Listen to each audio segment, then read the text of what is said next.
Assalamualaikum warahmatullahi wabarakatuh. Saya perwakilan dari kelompok besar Vygotsky.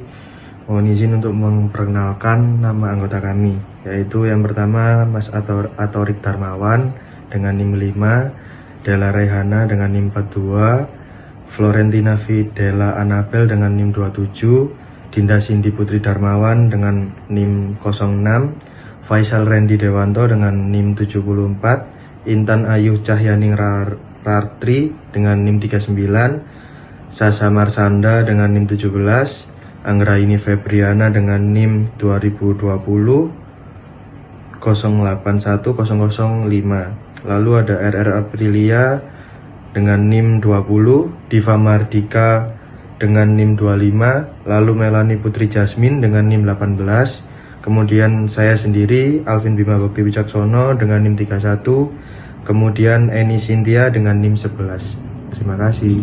Lev Vygotsky lahir pada tanggal 17 November 1896 di Orsha, Belarus. Ia adalah anak kedua dari 8 bersaudara. Ayahnya, Simcha Vygotsky lah yang pertama kali memperkenalkan filsafat pada Lev oleh karya-karya Kant dan Hegel. Orang tuanya sering mengadakan sesi diskusi di ruang makan, dan hal inilah yang membantu anak-anak mereka untuk merangsang intelektualnya. Seringkali mereka membahas topik seperti sastra, sejarah, seni, dan teater. Lalu di perjalanan hidupnya, Vygotsky awalnya memilih kedokteran sampai hasrat dan ketertarikannya dalam sastra dan ilmu sosial sangat tinggi. Dan akhirnya ia memutuskan untuk pindah ke ilmu sosial hukum di Universitas Moskow.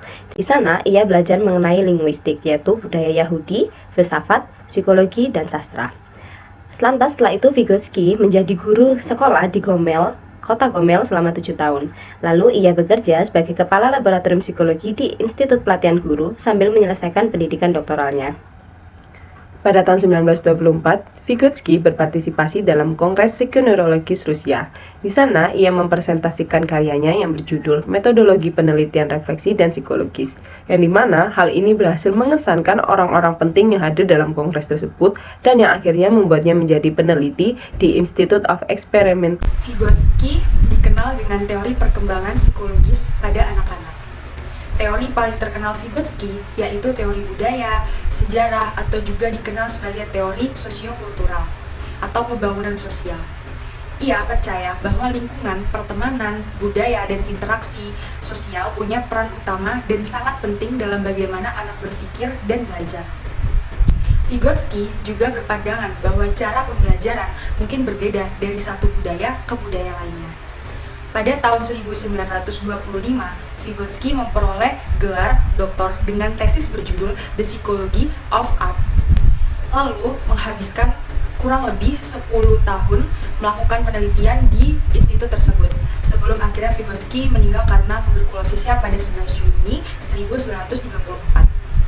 Vygotsky percaya akan hubungan dinamis antara manusia dengan lingkungannya. Ia berteori juga bahwa lingkungan masyarakat dapat berdampak pada seseorang dan juga sebaliknya. Vygotsky juga percaya anak-anak belajar bahasa dari interaksi sosial mereka. Ia memandang bahasa sebagai alat penting untuk berkomunikasi dengan dunia luar. Vygotsky juga berteori bahwa bahasa memainkan dua fungsi yang penting dalam pertumbuhan kognitif. Bahasa membantu orang dewasa untuk memberikan informasi kepada anak-anak dan kebalikannya.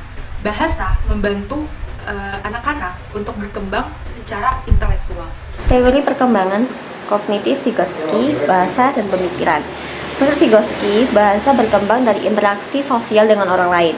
Vygotsky berpendapat bahwa anak menggunakan pembicaraan bukan hanya untuk komunikasi sosial, tetapi juga untuk membantu mereka mengerjakan tugas. Lebih jauh, Vygotsky yakin bahwa anak usia dini menggunakan bahasa untuk merencanakan, membimbing, dan memonitor perilaku mereka.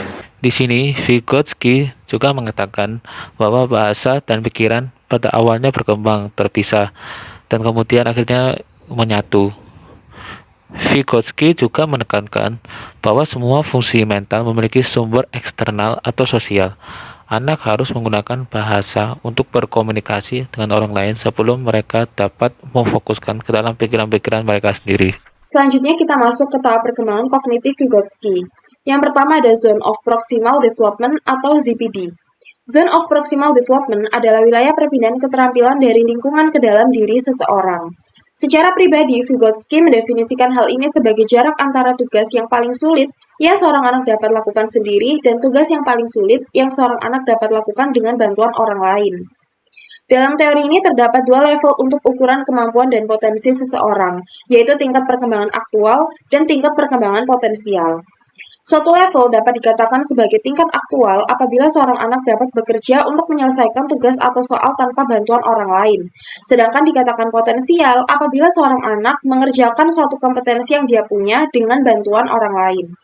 Dapat disederhanakan, CPD terletak pada jarak antara hal-hal yang dapat dilakukan oleh seseorang dan hal-hal yang tidak dapat dilakukan oleh seseorang tanpa pengawasan atau pendampingan.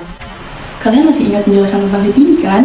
Ya, scaffolding ini masih berkaitan erat dengan CPD. Mengapa? Karena scaffolding merupakan tahap pemerhasil metode belajar CPD, di mana pada metode CPD dijelaskan bahwa anak akan menerima tahapan awal dengan didampingi oleh orang yang lebih berkompeten. Lalu, anak akan diberikan kesempatan untuk bereksplorasi sendiri dengan arahan-arahan yang sebelumnya sudah diberikan oleh pendampingnya. Singkat kata, scaffolding adalah proses pemberian bantuan pada pembelajar yang belum mengetahui suatu hal dari seseorang yang lebih tahu. Contoh termudah dari scaffolding sendiri adalah ketika mengajari anak kecil bagaimana cara menaiki sepeda roda 2. Memang wajar kalau anak kecil belum bisa seimbang saat pertama kali menaiki sepeda roda 2, bukan? Ya, maka dari itu ketika ada seseorang yang tahu dan paham bagaimana cara menaiki sepeda roda 2, dia akan mengajari dan memegangi anak tersebut merasa keseimbangannya sudah cukup, lalu akan membiarkan anak itu bersepeda sendiri. Baik, di sini saya akan menjelaskan mengenai dialog.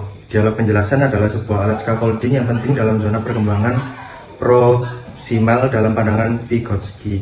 Anak-anak memiliki konsep-konsep yang kaya tetapi tidak sistematis, tidak terorganisasi dan spontan. Dalam sebuah dialog, konsep tersebut bertemu dengan konsep pembimbing yang lebih sistematis, logis, dan rasional.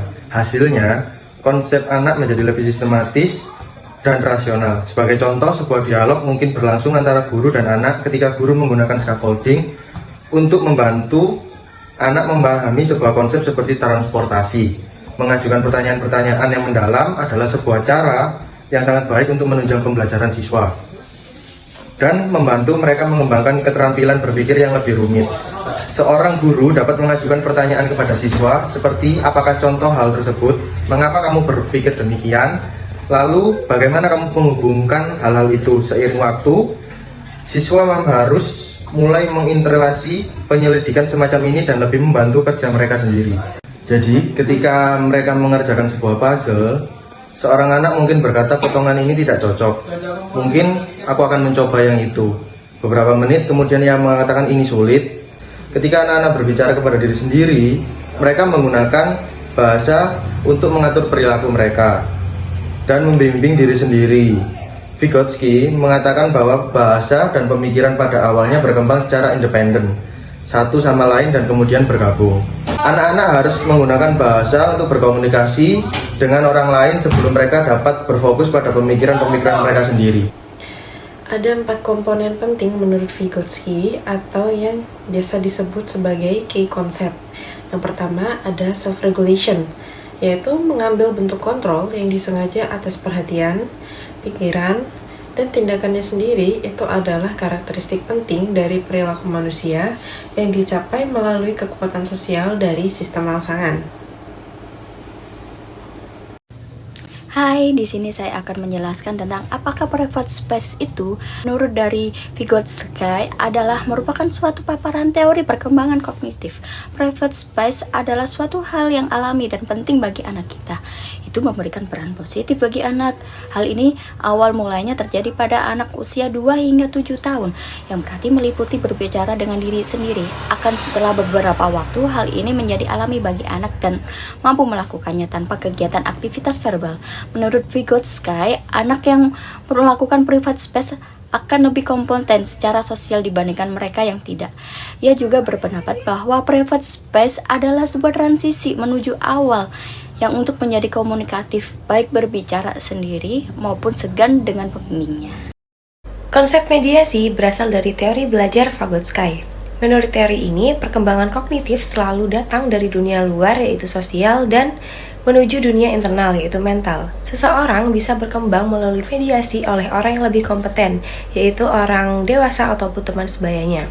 Nah, dengan adanya mereka menjelaskan, hal itu akan menjadikan anak lebih mudah menguasai keterampilan tersebut. Lalu, bantuan dari hasil mediasi itu akan masuk ke dalam cultural toolkits yang disebut oleh Vygotsky. Proses mediasi ini sangat terkait dengan budaya, karena itu sangat beragam macamnya. Nah, misalnya saja dengan saling memberi informasi terkait budaya tradisi ketika anak menuju dewasa, yaitu tradisi potong gigi di Bali. Nah, temannya yang sudah melakukan hal tersebut pasti akan membagikan pengalamannya, memediasi temannya yang lain yang belum melakukan potong gigi tersebut agar bisa mempersiapkan diri mereka. Selanjutnya ada cooperative learning, yaitu teori utama yang mendasari pembelajaran kooperatif yang mengacu pada konstruktivisme sosial yang maju oleh Lev Semyonovich Vygotsky 1894-1934. Ia menilai bahwa peran budaya dan masyarakat, bahasa, dan interaksi penting dalam memahami bagaimana manusia itu belajar. Penerapan teori belajar Vygotsky dalam interaksi belajar mengajar mungkin dapat dijabarkan sebagai berikut. Yang pertama, walaupun anak tetap dilibatkan dalam pembelajaran aktif, guru harus secara aktif mendampingi setiap kegiatan anak-anaknya. Dalam istilah teoritis, berarti anak-anak bekerja dalam zona of proximal development dan guru menyediakan bagi anak-anak selama melalui ZPD. Dan yang kedua, secara khusus Vygotsky mengemukakan bahwa di samping guru, teman sebaya juga berpengaruh penting pada perkembangan kognitif anak. Kerja kelompok secara kooperatif tampaknya mempercepat perkembangan anak. Dan yang ketiga, gagasan tentang kelompok. Kerja kreatif ini diperluas menjadi pengajaran pribadi oleh teman sebaya, yaitu seorang anak mengajari anak lainnya yang agak tertinggal dalam pelajaran. Satu anak lebih efektif membimbing anak lainnya melewati ZPD karena mereka sendiri baru saja melewati tahap itu sehingga bisa dengan mudah melihat kesulitan-kesulitan yang dihadapi anak lain dan menyediakan scaffolding yang sesuai. Bentuk penerapan teori belajar Vygotsky adalah melalui metode pembelajaran kooperatif dan metode pembelajaran PR tutoring atau tutor sebaya. Metode pembelajaran kooperatif adalah suatu metode pembelajaran yang menekankan pada sikap atau perilaku bersama dalam bekerja atau membantu di antara sesama dalam struktur kerjasama yang teratur dalam kelompok yang terdiri dari 2 orang atau lebih. Selanjutnya, pembelajaran dengan tutor sebaya adalah sebuah prosedur siswa mengajar siswa lainnya. Pembelajaran dengan tutor sebaya dilakukan atas dasar bahwa ada sekelompok siswa yang lebih mudah bertanya, lebih terbuka dengan teman sendiri dibandingkan dengan gurunya.